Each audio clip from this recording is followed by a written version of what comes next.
Good morning, good afternoon. My name is Robert Schmid, also known as Mr. IoT. I am the Chief IoT Technologist for Deloitte with the deep passion for all things digital. And this week on Coffee with Mr. IoT, Heather and I are talking with Sally Jones. Sally is actually a Brexit expert and she joins us from the UK. And you might be sitting here now like I was and wondering, what does IoT have to do with Brexit? Heather, that was your idea. Tell us how this all came together. Yeah, great. So I got to see Sally speak to a group of us in London a month or so ago. And first of all, Sally, I just have to say how proud I was that in this great, big, huge firm of Deloitte that we have the single most expert on international trade agreement and Brexit, and it was a woman. That was a really beautiful thing to see, and so rarely happens that the top expert on subject matter, this technical, that it ends up being a woman standing up on stage. So I was so proud.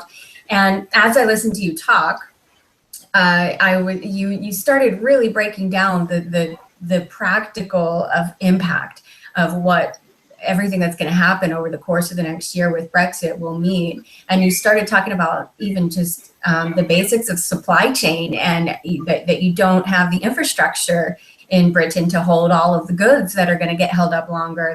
And I instantly started thinking, wow, we need some IoT solution to help us monitor what's happening to those goods while they're sitting there, temperature controls and just whereabouts of things. So I instantly started thinking Brexit and IoT, who knew, but this would be a good thing for us to talk about. So welcome to the show. Tell us a little bit about how you became to be the Brexit queen of Deloitte. Well, it was a complete accident, is the honest answer. So I didn't do international trade until about 4 years ago. And then David Sproul, who's our managing partner, got a letter from one of our most senior politicians saying, I would welcome your views on TTIP, which is the now dead US-EU free trade agreement. And David called me to his office and he said, I don't have any views on TTIP, but I would like to have this meeting with a politician, so can you go and find me some views to have? So I went out into the firm and tried to find an international trade expert, and there wasn't anybody. So I had to get up to speed on international trade as quick as I could, so that I could brief David and he could have his meeting. So having got up to speed, I thought, this is quite interesting. Can I keep going with this? And the firm kind of said, well, it's a bit geeky, but if you must, keep going. And right up until the 23rd of June, which was the day of our referendum, nobody wanted to talk to me at all. But then on the 24th of June, suddenly they kind of wanted to start talking to me all over again. And that's how I became Deloitte's international trade person. So, Sally, I'm Austrian, right? And so, but I've lived in the States now for 20 years. And so for me to watch Brexit go down, it's quite fascinating, but it's also, I felt a little removed, right? Because I sit in the US and, it's like a huge island in a way. And so I wonder, how was it to be in the middle of all this? And if you don't mind, what did you vote? I voted to remain in the EU, but I just want to make the best of where we are, what we've got. It was really hard to describe, because right up until the vote, we thought it was going to be a vote for Remain. All the polls suggested that it was going to be a vote for Remain. And in fact, we decided we were going to host a webcast the following morning. We actually called it the morning after. And we prepared 2 sets of slide decks, one for if it was Remain, one for if it was Leave. And we were so certain that it was going to be a Remain vote that we kind of almost didn't bother with the Leave slides. And then it was our chief economist, it was me, it was someone from our European Policy Centre. And we were kind of exchanging emails and there's going to be 2.5 people on this webcast, I don't know why we're even bothering. And then, of course, it ended up not being that way at all, and we ended up having 12,500 people. 9,500 of them registered on the day of the webcast. So it was just, I woke up at about 1 o'clock in the morning on referendum day, because one of my kids woke up to go to the loo or something, get drink of water or something. And I saw the results starting to come in. I was like, this is not going the way we expected it to go. And I just didn't sleep for 48 hours after that. It was unbelievable. Just a completely unique experience. Was it at that moment where you suddenly thought, oh, shoot, I'm the leading voice on this subject. I better hurry up and figure out what I'm going to say? Well, there's a little bit of that, maybe. We planned quite a lot in advance. We started thinking about what Brexit might mean. Oh, I don't know, maybe 5 months in advance. We put together a team of people, and we used to meet monthly and then fortnightly to kind of start working through what some of the implications might be. But we were so not ready for quite how much there would be, because Brexit is a bit like one of those impressionist paintings. From a distance, it's really clear, but the closer you get to it, the more and more detail you see, and the more confusing it becomes. So when after the referendum, Scotland said they want to leave, and they still might, and there was all kind of like a lot of stuff going on. Actually, that would have been the whole vote in the parliament hadn't happened yet. There was still sort of like this thing. Well, maybe it doesn't happen. I guess we are past that now. It will happen, right? I mean, there's no sort of going back anymore, is there? No, we've triggered Article 50, which has got to be the most popular search term on Google for a while. We've triggered Article 50. That means that the 2-year clock has started to tick on the UK leaving the EU. I just can't imagine a situation where it's politically acceptable in the UK for politicians of any colour to wind that back. So I think what we're probably going to end up with is us leaving in 2 years' time. Big question is, what terms do we leave under? So we know that the 2-year window is only for the exit negotiations, but we've still got that's kind of the divorce. But then the ongoing relationship, the who gets the kids part, that's still to come. And that's going to be where the real nitty-gritty detail comes in. And so what happens from a physical goods standpoint crossing borders between now and then? Between now and then, absolutely nothing. We are still a member of the EU, we're still a member of the customs union, so everything is just as it was before. The big question is what happens on the 29th of March 2019. And one of the things that I've been doing is I've been spending some time talking to some of the ports terminals, the people who operate the freight terminals at places like Southampton, which is our biggest seaport. And they're well aware that this is going to change their world in lots of ways. So Southampton is what's called a deep sea port, and that means it's getting the big containers in from the Far East, from America, from Africa. And they reckon that 97% of their containers hit the docks with all their paperwork cleared, which means that they can be loaded straight from the ships onto the trucks. The trouble is that even 3% that doesn't land with its paperwork in place or has been selected for random checks, that still equates to 10 days worth of containers, and they've got space for 12 days worth of containers. And they don't know what they're going to do with the extra containers that will be held up by the extra customs checks that are going to be needed because of no longer being in the customs union. But if you think Southampton's in trouble, you should talk to Dover, because Dover has two big issues. One is that it gets all of its goods in from the continent, which means that they're in the customs union, no customs paperwork currently required, but will be going forward. The other big problem is that it comes over on the train in about an hour, so there isn't the time to get the paperwork in place before the goods arrive in the country. What are they going to do? They've got absolutely no storage space at Dover. It's not like they're going to dynamite the White Cliffs because they're like this iconic British image. So where do you put the containers? One of the things being seriously considered is whether you can store them on our motorways, our freeway system. But they think it would take up 200 miles worth of freeway, and we kind of need that to get from A to B. So it's a genuine question about what will happen with goods. Well, I want to say we should just stick some sensors on there, and it gets automatically processed when it crosses a certain line. And we're going to call this IoT at its best. But instead of coming up with a solution you guys have thought of for quite a while, what do you think Brexit will mean for technology? I know that one of the big things that was going on, I worked actually as an Austrian in Great Britain for a year, and that was very, very easy. And that's going to probably change. What is that going to mean? How's that going to go? What's the thought? And how's that going to affect the high-tech areas like Internet of Things? Yeah, very good question. So a couple of points just to raise. First is data. You guys in America probably know that in Europe, private data and the ability for individuals to keep their data private is a really big deal, much more of a big deal for us than it is for you guys. And one of the big questions is, will Internet of Things type information continue to be collected in the UK and shared with Europe in the way that it currently is? So I was talking to one of the utility companies, one of the electric companies, and they were explaining that smart meters give them readouts every 15 minutes. You're probably well aware of that. But that compares to the old days when you had a physical meter on your walls that a man had to come and read for you. And that's the frequency of the readouts have made that information privacy data, because it's sufficiently granular that you can tell if somebody's at home or not by their electricity usage. So that's all become private data. Now, at the minute, we can share that information around Europe without any borders if we need to. But the big question is, will we be able to share that kind of data? All the data that companies are collecting might not be shareable going forward unless we have something that will put in place sufficient protections that the Europeans are happy with the British data collection tools. So that's a big issue. It's something people are looking at.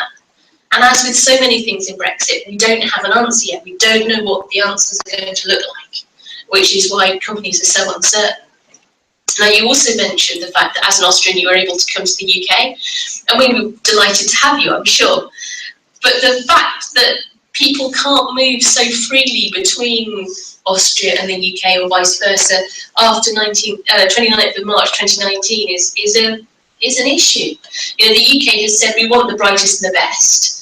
And high-skilled migration is intended to be effective. Well, grand, but what about all of the other jobs? What about tourism and leisure? Who's going to be checking out the hotel rooms? How about healthcare? Who's going to be changing the beds in hospitals? Who's going to be driving the lorries that take all the goods from Southampton to the customers? Who's going to be picking our fruit and vegetables? You know, it's that low-skilled and unskilled like labour migration that actually I think is going to be more of a problem. So, side note, Robert, I think when Sally goes out to the docks to have these start to gather this information, I think that's a Mr.IOT, Coffee with Mr.IOT on the road version that needs to happen. And I want to see you out there talking to the crews about this. Who's going to go with her, you or I? Well, you know what, since we're on this kind of girl power thing, you're right. Maybe it should be me. Maybe we should just continue with busting gender stereotypes as we go through this. Well, we can do it even better. With you, then that's good. I'm going to give you a pack of 10 sensors, and we're going to stick them on containers and watch them drive on lorries across the UK. Oh, what, you call them trucks, do you? Yeah, trucks, exactly. Okay, same thing. Thanks for the translation. I was wondering what you were talking about there. Sally, where do you plan on being on, what is it, March 29th, 2019? Are you going to like take your kids to Disneyland or something that day and just be completely inaccessible? I reckon I'll probably be in bed fast asleep, having had the busiest 2 years of my life. I don't know where I'll be. Honestly, I don't know. One of the amazing things about Brexit for me, and I feel a little bit guilty about this, is that I've had the ability to talk to so many people that I would never have talked to before. I mean, like you guys, or, you know, I've been to 10 Downing Street to go and talk to the Prime Minister's special advisors about Brexit. You know, I get to talk to officials and politicians that I would never normally get to talk to because I've suddenly got this area of expertise, and it's been the most amazing journey for me to meet these people and discover these things. In case you're just joining us now, I'm Robert Schmid, the Chief IT Technologist for Deloitte, and you're watching Coffee with Mr. IoT. Today, Heather and I are talking to Sally Jones, our Brexit queen from the UK. That's a term that I think is going to stick now. So I have this question for you, and I'm listening to you, all the things that need to happen. And a first thought that comes to my mind is, what a waste of time that you have to go through all these things. If you take all that time and invest it into productive, forward-looking business stuff, you'd be doing something totally different. Instead, you're going to spend 2 years now spending a whole amount of time writing rules and regulations and introducing new systems and so forth.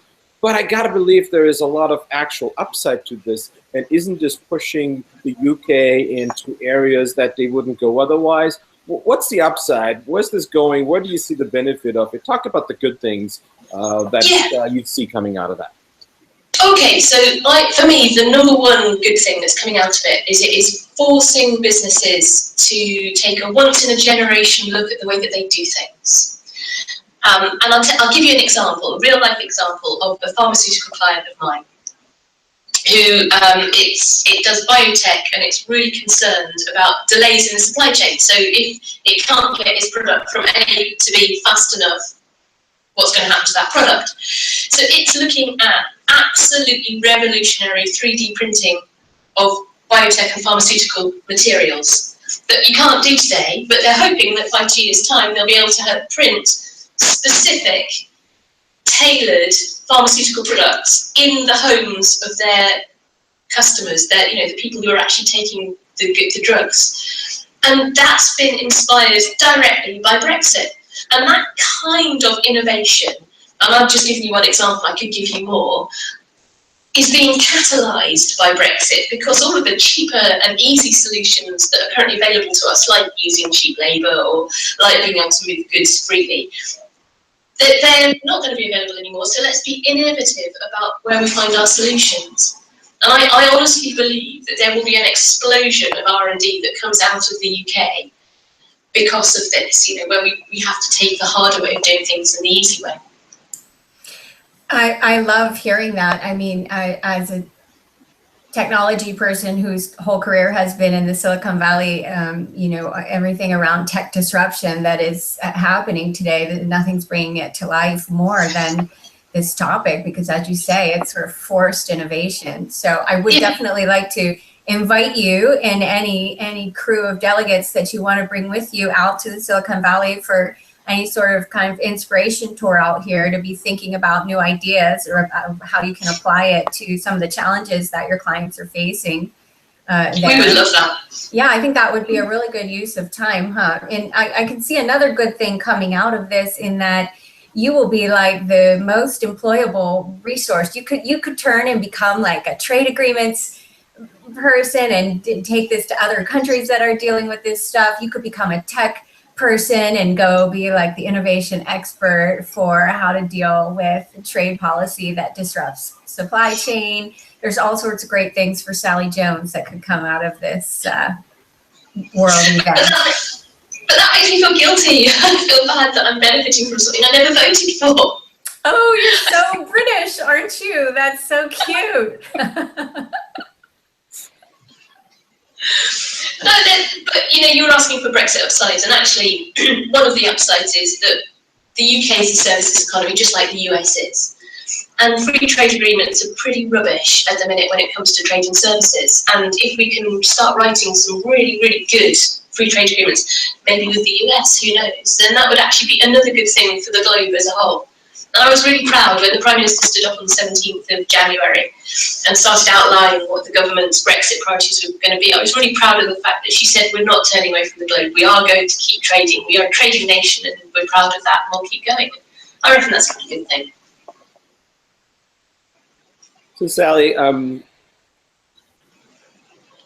talk to me a little bit about, can we spin out what a new borderline crossing can look like with technology? You must have thought of this. Can you share some of this? I'd love to hear some of that thought process. Yeah. I'd love to hear it actually in the context of, here's the things we know, and here's the things we haven't figured out yet, because I think it's really interesting to get the problems of it too. Yeah. So it's really interesting you should say that, because the big place where this really matters is in Ireland, the island of Ireland. So we've got Northern Ireland with Belfast, which is in the UK and therefore will leave the EU. And we've got the Republic of Ireland in the south with Dublin, which will stay in the EU. And they have a land border. It's the only land border that exists between the UK and the EU. And they've got three concerns, actually. First is how they move goods, and actually they are looking at that kind of technology solution. Their big issue, by the way, is where they would put the technology solution. So you put sensors on the trucks. At what point do you start registering the truck as coming up to the border? Because what they don't want to do is to put the sensor too far away from the border and then risk people with uncustoms cleared goods ditching them off the way. But that's all possible. And perhaps with number plate technology recognition, you could clear the trucks with good track records much more quick than other ones. So that's being looked at. So problem number 1 is goods. Problem number 2 is people. So you're suddenly going to have a border between an environment where there is free movement of people and a border where there isn't. I don't think they've necessarily quite worked out how to manage that. They know they want it to be light touch. I don't know what your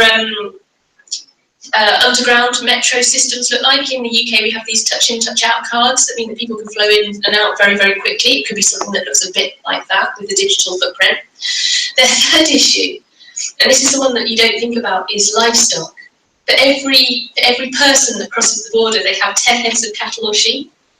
And cattle have, those ear tag things, but sheep don't. They haven't quite worked out what they're doing with that. And clearly you can't leave livestock on trucks at the border for hours and hours because it's cruel. So they're looking at all kinds of ways that they can better manage livestock. But Ireland has got so many unique Brexit issues because of its geography. So, for example, no milk processing capacity in the north of Ireland. All of their milk gets put on trucks and sent south of the border and then pasteurised and sent back north. They have 200-year-old fishing agreements, and no one can find the treaty because it's got lost in the mists of time. All the electricity is generated on the basis of one island. So they've got specific issues that they're definitely going to have to deal with that will need technological and innovative solutions for sure. Well, I have a solution to the livestock one that's really easy. I think we should all just become vegetarians and do something that's the most sustainable way that we're going to all survive anyway from a food standpoint. So can you just tell the people in charge of that challenge, like, done, problem solved, Heather solved it? I'll let them know. Yeah, so on the people bit, I was thinking a lot about that when you were talking, when I heard you talk back in London. As someone who's spent my whole career dealing with the mobility of people and helping companies deal with that challenge before all of this, I find it fascinating how many companies are thinking about, like, oh, we need to address the mobility of talent post-Brexit, post-Trump, post-whatever, but how many companies are actually putting plans in place to truly think through the practical implications of that? I'm not so sure that's where it needs to be. Is that what you're seeing as well? It is movement of people and attracting the best and the brightest talent. That is definitely the number one issue for companies. There are specific issues to do with certain industries like banking or life sciences, but all of them are affected by not being able to get the right people in the right place at the right time. I mean, Deloitte as well. All of us have to think about what we would do. And like I say, firms like Deloitte, who typically speaking are paying and recruiting graduates, we're probably going to be okay. It'll be more expensive and it'll be more administratively burdensome to bring people to the right place, but we'll probably be okay. If you're in healthcare, for example, it's very hard to see how you would automate nursing. You people who are ill and sick in hospital, they want the human touch. They want somebody to care for them in a kind of human kind of way. And I think that's where I see the biggest issues. You could imagine that we could end up with automated solutions to clean hotel rooms, but how do you get that loving touch of a nurse? I don't know. I think that's hard. So Sally, we're about coming to the end of coffee break.